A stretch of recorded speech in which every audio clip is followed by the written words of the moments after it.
Good evening. You're all welcome to Achievers Bridge Career Night. And today, being October Career Night 2023, we will be having a discussion on how to build a career in the humanitarian sector.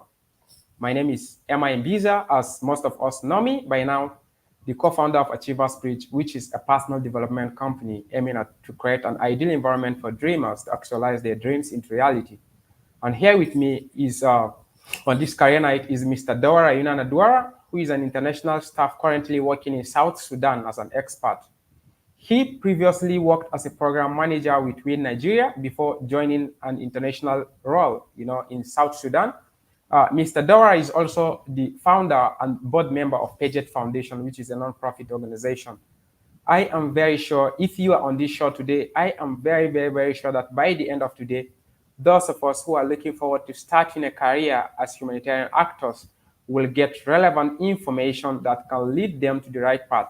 And for those who are already working as humanitarian actors, you'll also get a lot of things that you can be able to use in order to push you guys to a greater height in that area. And before we commence, I would want you to know that we are going to be taking questions from you guys through the comment section. So if you have any question, please feel free to drop it in the comment section as we will be addressing it along the line.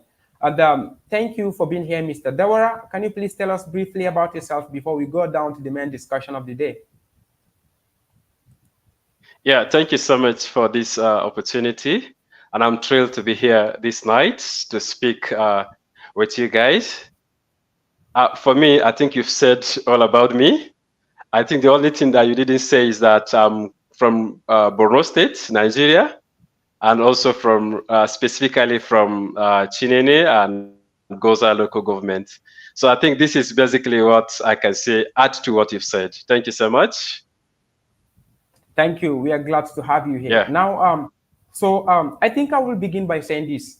Most of the people out there, they believe that this humanitarian sector is kind of having a lot of definition that most people don't get to understand. But I will be glad if you can be able to tell us briefly about what this humanitarian sector is all about. At least let's clear this air before we go down into the deeper discussions.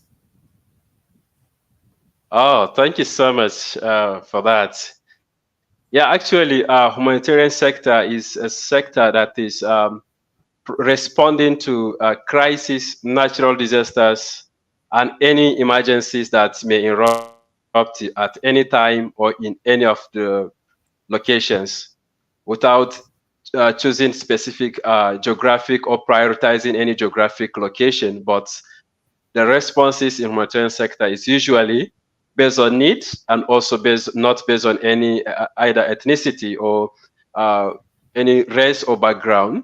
So basically, in humanitarian sector, one of the things that are being addressed is every other life-saving activity is being done, especially with regard to health, nutrition, peace building, protection, water and sanitation and hygiene, and so many other activities are being done by the humanitarian actors. So and again, they don't only sometimes they don't only solve immediate problems, but some of the partners, it depending on the mandate of each organization, some of the partners also solve long-term development issues and concerns in humanitarian crisis, during humanitarian crisis. So I think basically this is what I have to say. Oh, thank you so much. Thank you so much. So I believe we are now on the same page now. Thank you. Even some of the people that must not have known much about what this humanitarian sector is all about, but I believe with this concise description you've made, I believe we are on the same page now.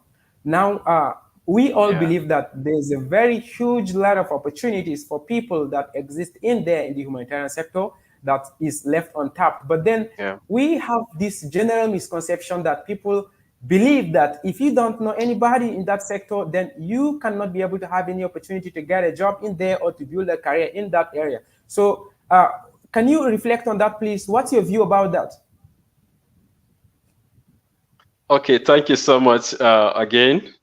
I think in my opinion, actually, for you to join a humanitarian organization or for you to be part of it, I think that based on my opinion, I think that for us in any field, like any other field, one of the things that is being prioritized is our, networking with people is also good. You can network with people and also building relationship is good. But the truth is that that is not what will take you there. What will take you there is what you know, the value you are bringing to the table, what you are bringing to the organization. And I can tell you this for free. I think I have applied for job in several organizations. I don't know anyone there, but I have gotten the opportunity to be called. However, I think one of the things that people need to understand is that building relationship and also mentorship is one of the key things that is good for you as somebody who is growing, who wants to grow in this sector. Because if you build relationship, you'll be able to connect with others and you'll be able to find opportunities. And again, if you have mentors, they'll be able to tell you what to do. In my own case, I will say sometimes there is a time I will be applying for different jobs, but you may do some things that is not within the line or within the expectation of that particular organization. So one of the things that helped me out was having people that have gone ahead of me. And in that kind of thing, I was able to at least learn from them and also articulate my CV in a professional way that will be catchy, and also for systems that are using automated tracking system, like for HRs that are using ATS. So it was actually simple for me because I got mentors, and I was also coached by others what to do, how to articulate my CV and other things. That's where the relationship comes in. But with regards to the fact that the illusion that people have with regards to saying that you must have to know someone before getting a job, I think that's a big lie, because most of organizations, they recruit truly based on merit, especially for professional fields that requires life saving. And also, there's no organization that will also hire someone that will become liability to them. So they will also look at the soft skills you're bringing, the value you're bringing to the table. So I think the first thing that they usually prioritize is the skill you have. Yeah, I think for now, this is what I have to say. Wow. That was very, very, very, very resourceful, man. So I think Thank you. what you just said now, I believe everyone out there that believe having someone or knowing someone in the humanitarian sector is a necessity before you get a job, I believe the air have been cleared now. And I believe everyone out there understand that you don't need to know anybody before you can be able to get a job in there or before you can start a career in there. But then having people that can be able to coach you or to mentor you is also something that can give you an edge in there. But nevertheless, is never a necessity. I think that has been Thank you clarified so much. to That's true. out there. Yeah. But then, in as much as we understand now that we don't need to know anybody before we can be able to build a career in the humanitarian sector, but there's still another problem. Okay, most people out there believe that for you to be able to gain an opportunity to work in the humanitarian sector, then you need to have at least a minimum of a master's degree or a PhD degree to be able to gain an opportunity in there. But a lot of people have a lot of adverts coming their way, but they keep ignoring it because of this very school of thought. So please, I will want you to reflect on that, and then let's see what's your own view on that, and then what's the reality. So thank you so much. As I've said earlier on, I think most of the organizations, their priority is the value that you're going to bring to the table, and also your skills, the skills that you have, and those extra skills that you'll be able to give, and what you add to the organization, the value you're bringing. I am not disputing the fact that having the higher degree or having the higher qualification will place you at higher advantage, but that does not mean that you must have those certificates. And I can tell you this, that the truth is organizations focus mainly on the achievement you have achieved in your current role. The role you are occupying, your previous role, your everything about you. That's what they look at. They don't actually focus on the degrees you have. However, I can also tell you this, that having a degree, yes, of course, will help you maybe in terms of shortlisting or long listing, so that you have access to the table to discuss. But there are times that maybe someone may be having PhD and he doesn't have experience, and someone just have SSC or any other qualification, and they may go to the interview. The person with SSC may be taken because what they are after majorly is the experience that they have. But we are not saying that academic qualification does not have any value, no. But what they're looking at is that the experience you have, what change will you make? What impact will you make to the program participants, to the beneficiaries of our communities? So, and I also like to say that if you have opportunity, if you don't have anything doing, or if you have this thing, you can as well, yes, continue your studies, be ready. When it is time for you, you can apply. You can start as a volunteer. As I started as a volunteer, and actually that time I was even in school. I was studying and also volunteering, and I wasn't paid much.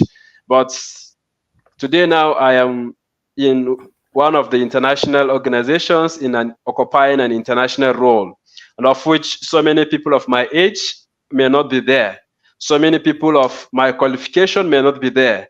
But there are people who has PhD and other things who might have applied for the same role I applied, but they were not shortlisted or they were not brought on board, maybe possibly because of how they articulate their CVs, maybe possibly because they lack experience, maybe possibly because they don't have someone that will coach them, that will show them what to do. So for me, I think this is one of the things that stood out for me, and this is what I can actually say about this.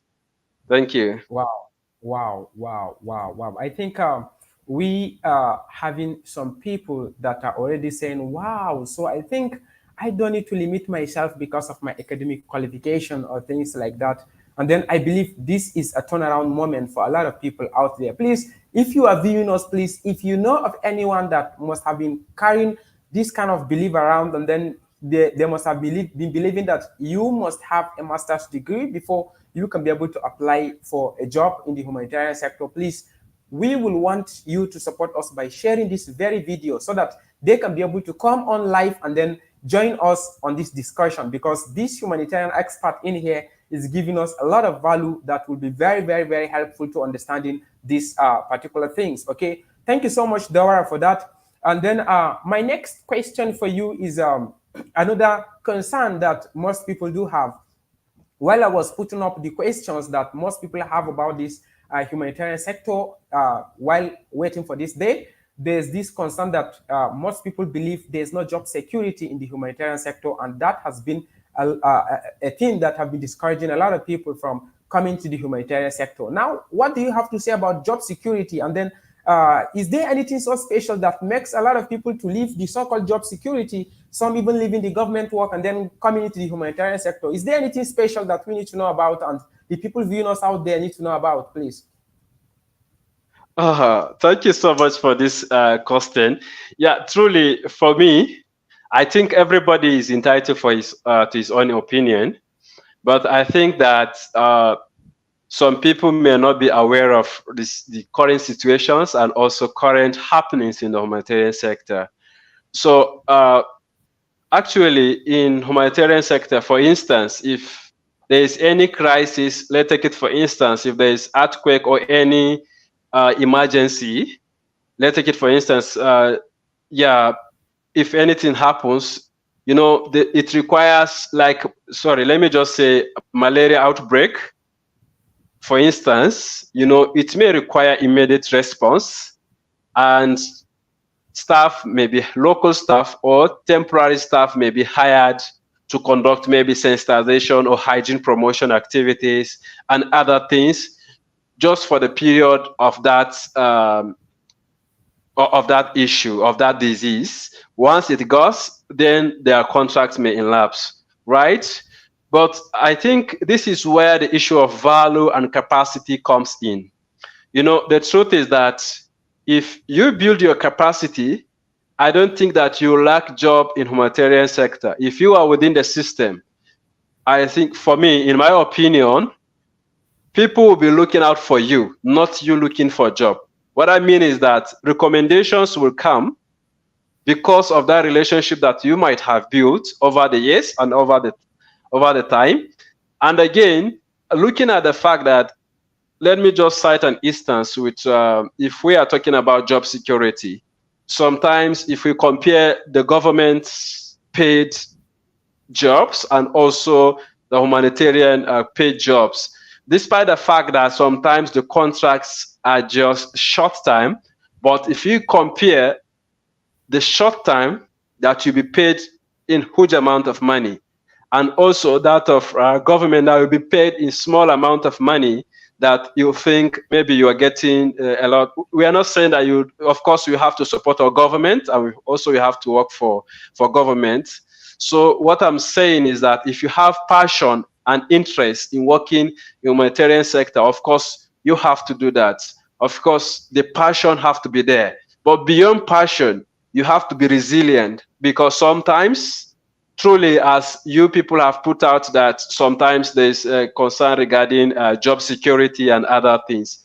Of course, you need to build the capacity, and you need also to be resilient in terms of working with others, connecting with others, and also building the connection, building the relationship with others, and also finding the right mentors. If you do this, you'll be retained, you'll be there.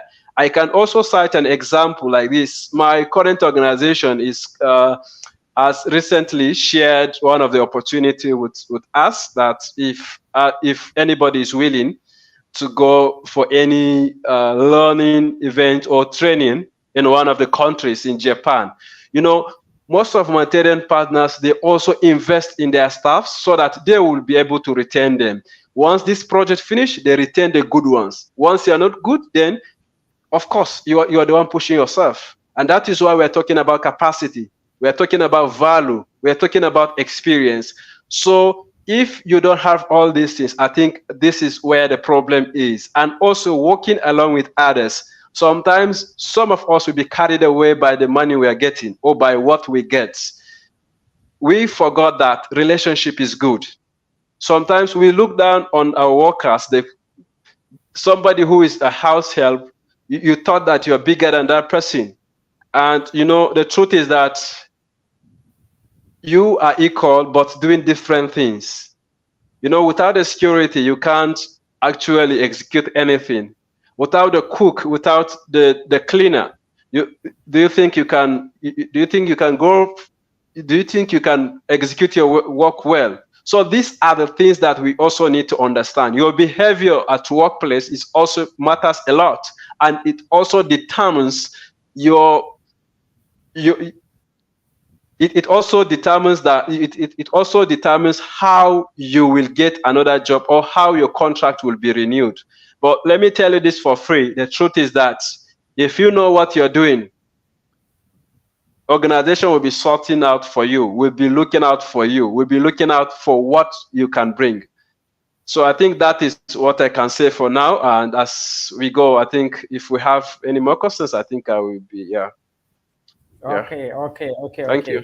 I think from what I was able to understand so far, and anybody following us online, job security is more of a personal thing. Okay, so in the sense that you may be working in a sector that has a strong job security, but then you may not be able to get that kind of money that you may be needing in that kind of sector. Maybe if you're working in the humanitarian, you can be able to get paid in one month, something that will take you 2 to 3 years to be able to get in the sectors that have job security. I think that is one of the other things that one can be able to leverage on in order to boost his own passion in the humanitarian sector. If at all the person have passion for the humanitarian sector, I think that is very deep. That's very, very deep. I think personally that have really hit me on the head. So thank you for that. So now you've been talking about this individuals, we've been talking about job security. Now we've been talking about knowing someone into the humanitarian sector, as knowing someone before going into that, or maybe building your academic qualifications or things like that. Now, having said all that, now, what is it that is expected from a person or an individual that is dreaming to work as a humanitarian actor, someone that is looking forward to working in an NGO, or maybe someone that is already maybe at the beginner's level and then he wants to build up himself in that area? So what are the things that are expected of that individual in order to be able to strengthen his career in that area? Okay, thank you so much for that good question. I think that for me, in my opinion, what I will first say is that you must have a platform before you showcase your talent. As it is this night, we are using a bio career this thing to say out what we are saying, right? Exactly. So if you don't have a platform, there is no how people will know the skills you have, the skill set you're having, and what you can bring to the table. Meaning that you must find a place that will help you to do what will help you. Like, for instance, you have to find an organization. You can volunteer for any organization. As I told you earlier on, I said I started working as a volunteer, of which sometimes I'll be paid like just small amount of money. I started there. And at that time, I was also a student. If you look at that, some people will say, oh my God, why will I waste my time? But the truth is that you need the capacity. You need that capacity, and you need that connection. You need that relationship. For instance, if you are working for any of the organizations, they may send you to implement any activity. You may be in the field implementing activities. While you are implementing, you may come across any of the organizations. You may have local coordination meetings with those people. While you are coordinating, you will share experiences, you exchange. The way you talk, you build a relationship. Once there's any advert or any opportunity in that location, it will be easy for you to go or to apply to that organization, because you have already built relationship, and you have also known that, yes, I can as well. I know what they're doing. This is what they're doing. You know how to tailor your resume to reflect what they want. And also, you also have gathered some experience on how to communicate and also how to articulate your point very well. And again, one of the things that I also recommend is that optimizing your CV very well. Sometimes for entry-level positions, sometimes you see someone with 100 pages of CV, 15 pages, 12 pages. Why? This is actually my ninth year working in this sector, and my CV is just 2 pages, right? What is required of you is what you've achieved. They only want what you've achieved. If you write your job description there, yes, of course, your role is there, and they know that this is what is being done at this particular role. But what is the impact that you have done when you were there?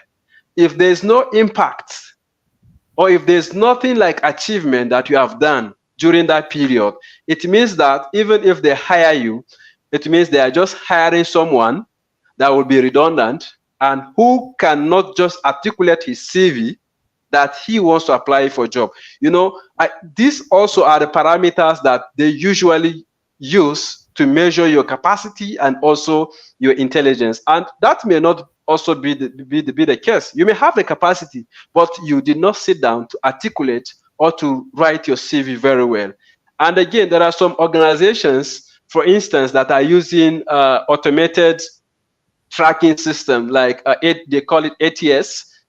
Those organizations that are using ATS for their HR management systems, this ATS usually track, there are a set of algorithms that are being set in such a way that they have to set it with keywords, right? So if the keyword does not match what is in the job description, the ATS will throw your CV. meaning that you have to look at the job description while you want to apply for any of the roles. For instance, if you are applying any role, you can sit down and re-articulate your CV. Look at what you have. Look at the job description. What are they looking for, right? You go there and look at your own CV. Did what I said match what these people want? Check that thing. Re-articulate your CV. Make it to capture in a way that, yes, it's in line with job description that these people are looking out for. Honestly, I'm telling you, if you try this, if they're using ATS will definitely shortlist you, and it will automatically go to the hiring managers, and the hiring managers will see your CV because you have shown capacity and the machine has automatically shortlisted you. So this is one of the things that people don't really know, because people are thinking if they just put their CV, it means that, oh my God, it's okay. No, you have to look at that. Then secondly, sometimes people have different CV. What they have on their CV and what they have on their social media platform like LinkedIn, they are different. Let's take it for instance. Maybe the timeline you started this job in your LinkedIn profile is different from what you are having on your CV. That automatically affects your integrity. That talks about you as an individual, and that calls for integrity check. That shows that, yes, you are not truly telling them the truth. You may be lying somewhere, because you will not tell me today, if I am the hiring manager, you can't tell me on your LinkedIn that you were a program manager today, but on your CV, you are telling me during this period, you are a program director, right? So I think that needs to be clarified, and also you have to look at your CV and match them with what you have on your LinkedIn. And again, I've already started talking about LinkedIn. One of the things that you need to do is optimize your LinkedIn profile, make it more attractive. Make it more attractive. You know, there is this description. There is part for description. Write what the skills you are bringing to the table. That will also be attractive to the hiring managers. And again, apart from that, you also need to be posting online, like especially on LinkedIn, while you are volunteering in any of the organizations. Of course, you may do something good. You may say, oh, we are doing this so activity today with colleagues. This, you also comment on what others are doing. By doing so, you build a relationship, you build network with people, you also connect with people. Sometimes you may as well go to somebody's DM, somebody that you think that, okay, it's good for you. You want, maybe if you have interest in becoming an M&E officer, or if you have interest in becoming a protection officer, if you see someone who is good in protection and you are seeing the person's post, or you see the person's profile on LinkedIn, you may decide to at least chat the person, send hi, greet the person, and tell the person, oh, how are you? Your profile looks good, and I want to grow my profile. I want to be like you. Can you be my mentor? Can you mentor me? Can you build me? You know, can we exchange ideas? This is what I have. You know, even if you don't know the person, so many people are willing to help. It's just that some of us are feeling redundant and are feeling like, oh, the pride we have, and also sometimes thinking that, oh, we may be disappointed. Yes, you may be disappointed in one person, but not all. So I am telling you today, finding a good mentor will help you. And also reviewing your resume, making it in line with the job that is being advertised. And also sometimes you have to check out the website of those organizations that are advertising. I think basically this will help you in terms of building your career. And also there are other trainings, like this is one of the things that people don't really know again. There are trainings that are available online for people, right? For instance, if you go to Relief Web and other platforms, you'll find that there are trainings, free trainings, that they will even sponsor you to go to different countries. Like, you go to this country, you go to that country for free. It's just because we don't know. So I think that what we need to do is that we have to network with people, and people will show us how to do. How do we submit our applications? How do we do this? You see somebody, okay, traveling in this country today, is in Geneva today, he is in that today, because he has that information. And I'm happy that Abios has this platform that people will learn from it. And thank you for that opportunity, actually, for us to speak and for everything. Yeah, thank you. Wow, wow, wow, wow. I just feel I just wish I knew all those things before now, like before this very time, okay? Because I think these are some of the things that a lot of people are missing, and they just keep on making one mistake to the other because they lack those kind of information, just as we just got here. So I believe you guys can be able to make use of all these informations that he just downloaded right away. These are first-hand information from a person that have been right from a start, from a baby part of this humanitarian career, you know, starting from a volunteer. You can imagine someone starting from a volunteer, now an expert. You know, currently, you said you are currently working on in South Sudan, and most people will be like, wow, this person is working in South Sudan, and I believe this person must have done this, must have done that. But the reality is, you just did the right thing at the right time for you to be able to move to that stage. So I believe all our viewers out there, you will be able to take advantage of all this information that he just gave us, so that you can be able to work hard and then build your career in this humanitarian setting.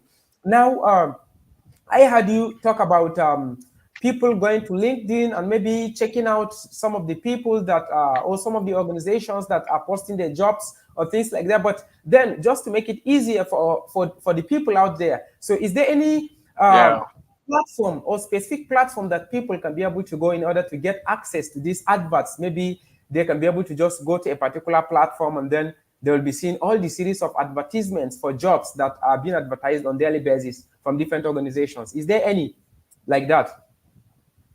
Yeah, actually, yeah. I think I've mentioning Relief Web. So Relief Web is one of the platforms that you can get to different kind of adverts, including trainings. I said including trainings, job adverts, especially for international positions, like for expert roles, you will get them in Relief Web, and including local ones, you will get them there. So for me, I think I would recommend that you subscribe and you also create an account with them. You have your profile with them, so that anytime there's something, they will alert you, and again, you can go back and apply for any role that you see. And again, you can as well check out on sometimes on LinkedIn, you know, because LinkedIn is an ecosystem that connects different people, different organizations, different personalities, especially those in humanitarian. And it's just actually is a professional field for everyone that is into any professional field, that they learn together and also share ideas. So LinkedIn is the best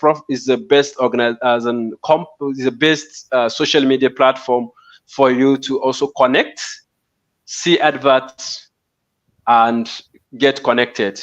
And again, you can as well go to Hot Job Niger. If you're in Nigeria, you can go to Hot Job Niger, Niger Career, and other things. You will get local jobs there. You can check out and you'll find it there. Then secondly, with regards to, and again, there are other platforms like DevNet, Idealist, and so many other platforms. These are also platforms that will help you, and you can get so many job adverts there. I think basically these are the ones. But then if you want trainings, I think you can as well go to Disaster Ready. Yes, disaster ready, Kaya, and so many other trainings. Like if you if you create account with disaster ready, you can find different kind of trainings, including a PMD Pro, that is Project Management Pro, which is also a certification for you to become a project manager, and also Mill Pro, and also Fin Pro and Finance Pro.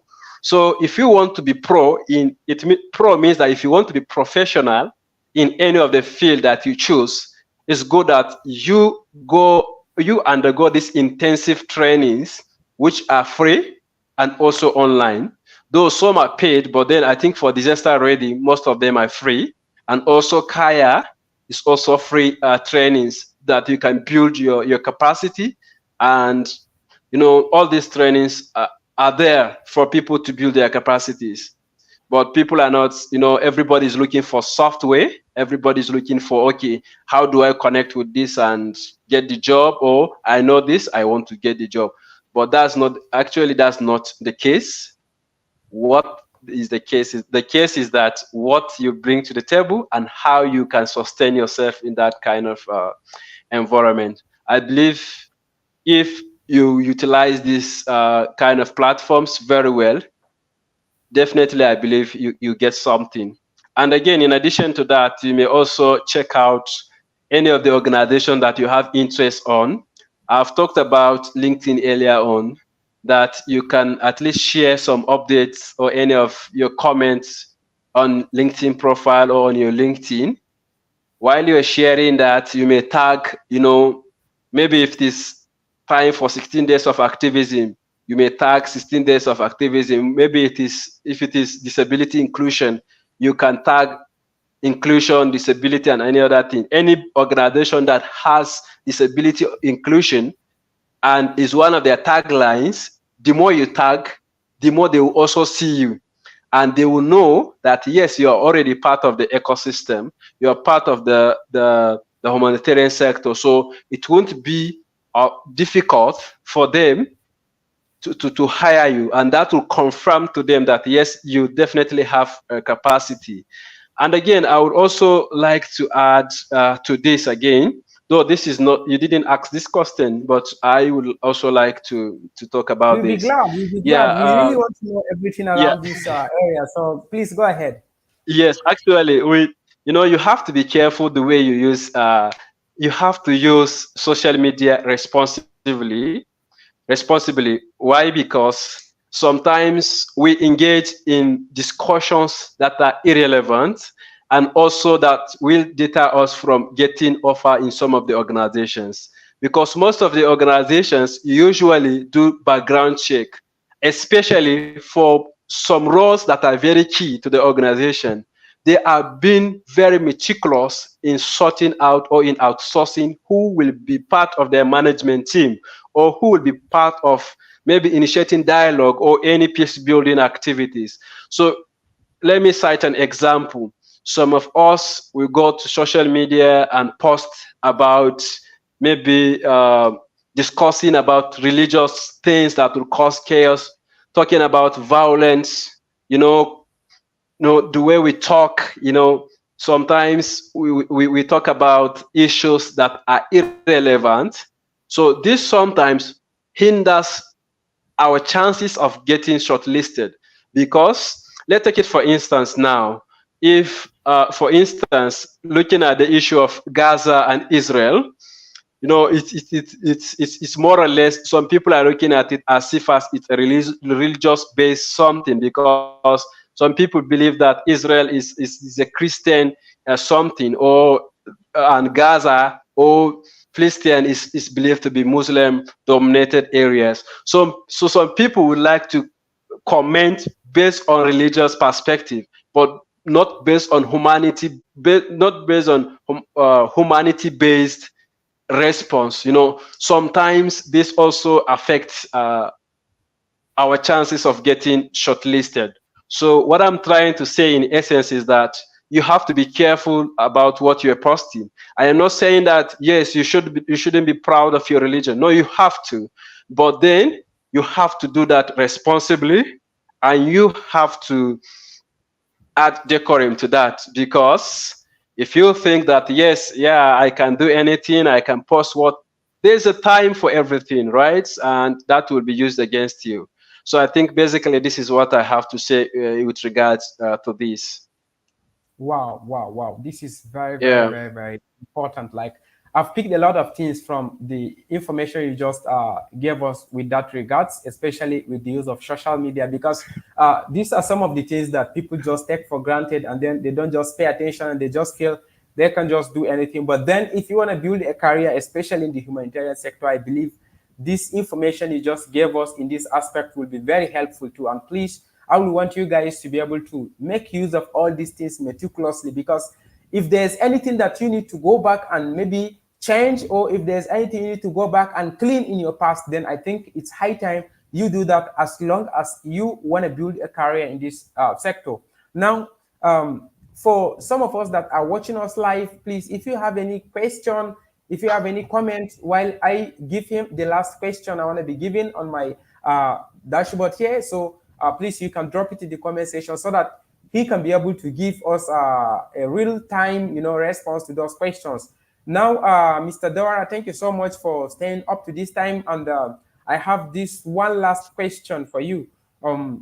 It's possible that there must have been something you've been having in your mind that you want to be telling us about the humanitarian sector. Like, could it be anything that you feel we needed to have asked, but then we felt to ask, but you feel you want to give us more information in that area? So please, any general comments that you want to be giving us with regards to the humanitarian sector? Over to you. Yeah. Okay. Thank you so much for that question. Yeah, truly, for me, I think one of the things that I think I need to share again, as apart from what I've already shared, is that yes, humanitarian sector is one of the good sectors and also lucrative sectors that I think, yes, pays a lot. But again, you have to know that humanitarian sector is also sometimes risky.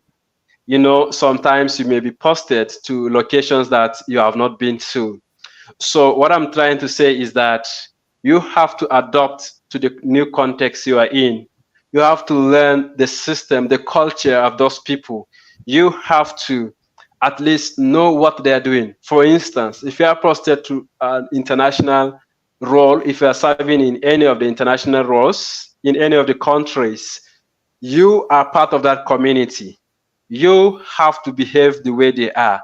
What I mean is that I'm not saying that you should join them in doing the crime that I do. No, if they are engaged in crime, no.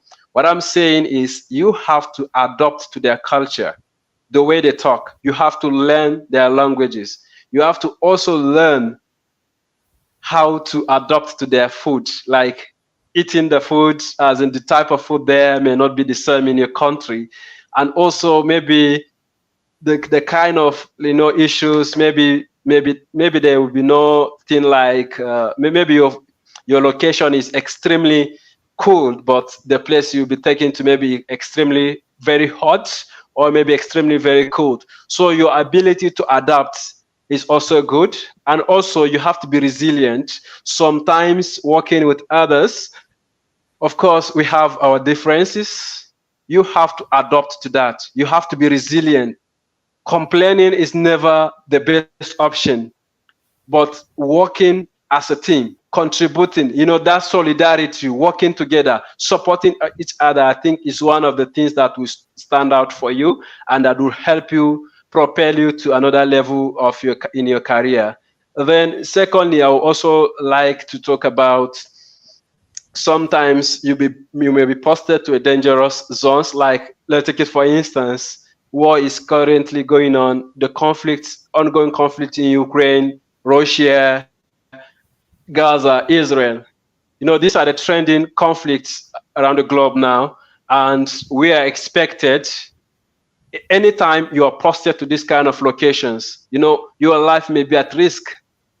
So, you have to bear it in mind that, yes, I am serving humanity. The best thing for me to do is to serve wholeheartedly. You don't have to look down on people. You may be country director today, but tomorrow you may be in IDP camp. You may be a program manager, you may be any of the international role or national role or any position today. But trust me, you know, the truth is that things may change. Who has ever thought that Russia, Ukraine, that people from Nigeria has been going to school there and have been finding their refuge there and getting money there? They are now in refugee camps. If you go to Somalia, Liberia, Ethiopia, so many countries, you will see the people that have been supporting, the people that have been providing aid, they are some now that are in IDP camps. So if you think that you are already there and you are looking down on people, I think you need to rethink and also have a reflection, have time to retrospect, and also have time to get back to yourself and know yourself very well. I think this is what I have to say, and I thank you for the opportunity to talk to you and also to the viewers. Thank you.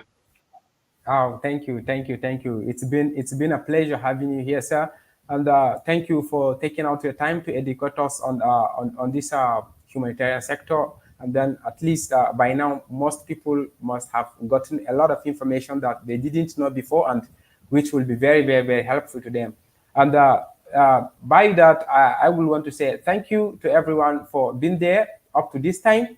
And thank you for staying to the end of this career night. And from the dashboard in here, it seems there is no any question from anybody, but only comments stating that, oh, this is interesting. Oh, I'm learning a lot of things, and all sort of comments like that. So I believe all our questions must have been answered. Okay, so now thank you once again for staying to the end of this career night.